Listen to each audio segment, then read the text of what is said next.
yang menjadi momok di masyarakat sekitar bahwa apa sih penyebabnya sampai harga ini bisa naik.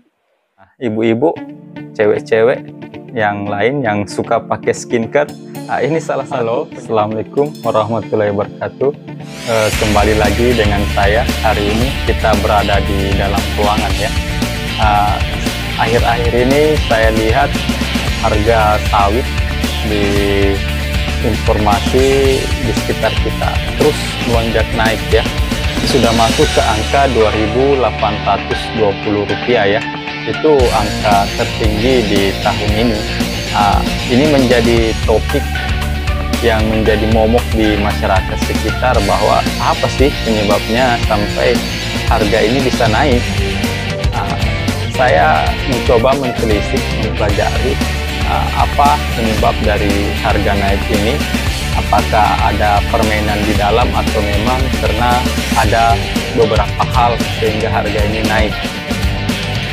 Nanti kita akan lihat di layar monitor ya, seperti apa perkembangan traffic harga naik dari hari ke hari ya. Jadi ada salah satu perusahaan yang kita lihat kenaikan harga. Jadi sekarang ini di depan saya sudah ada desktop ya. Desktop ini kita akan mulai. Kita sudah masuk di halaman Facebook saya ya. Yang online saat ini 287 orang. Kita akan lihat salah satu halaman dari sebuah perusahaan, yaitu PT Unggul.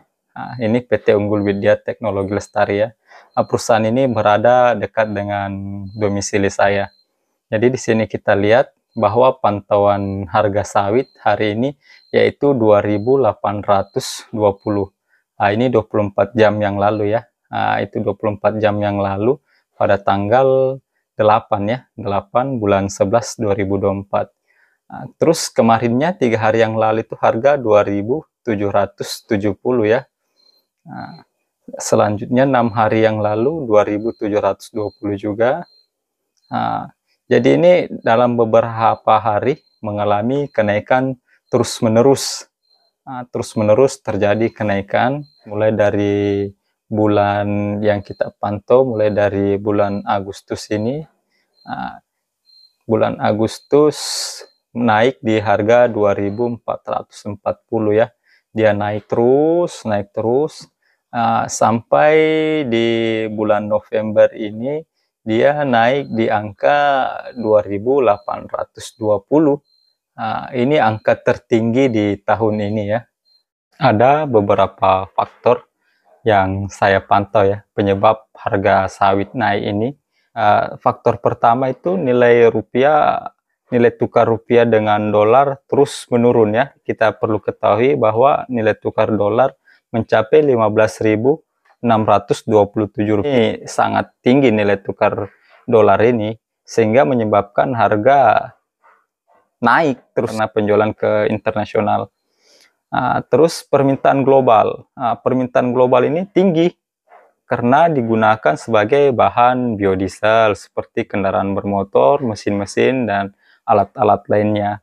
Yang kemudian juga digunakan sebagai kosmetik. Nah, ibu-ibu, cewek-cewek yang lain yang suka pakai skincare, ini salah satu penyebab yang membuat harga sawit. Nah, itu makanan yang suka makan-makan, otomatis dipakai menggoreng itu adalah minyak, bukan air. Kalau yang dipakai air berarti direbus, bukan. Selanjutnya, negara India ini permintaannya terus meningkat mengenai importir CPO.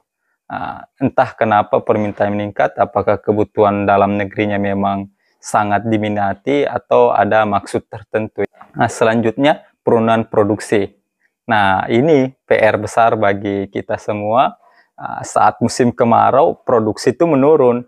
Nah, di saat itu para perusahaan akan berusaha berbondong-bondong menaikkan harga, merebut buah sawit yang ada di petani supaya dikirim ke pabrik mereka jika ada pesaing yang ada di sekitar mereka dengan perusahaan lainnya.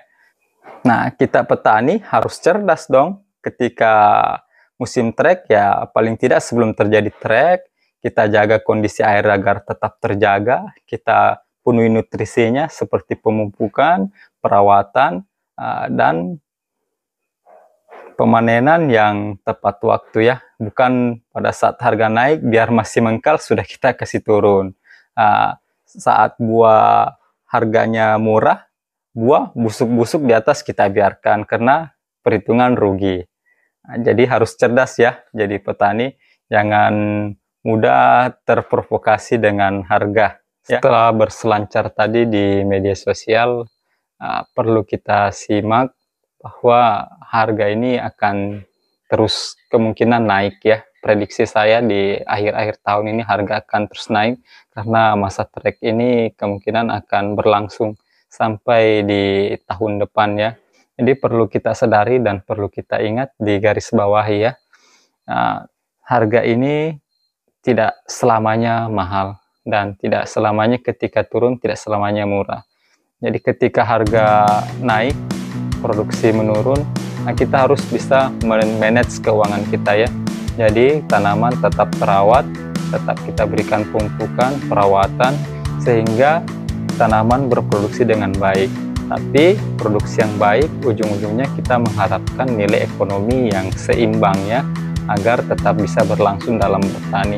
Percuma kita produksi banyak jika tidak memiliki nilai ekonomi yang tinggi, kita akan rugi. Siapa yang mau rugi?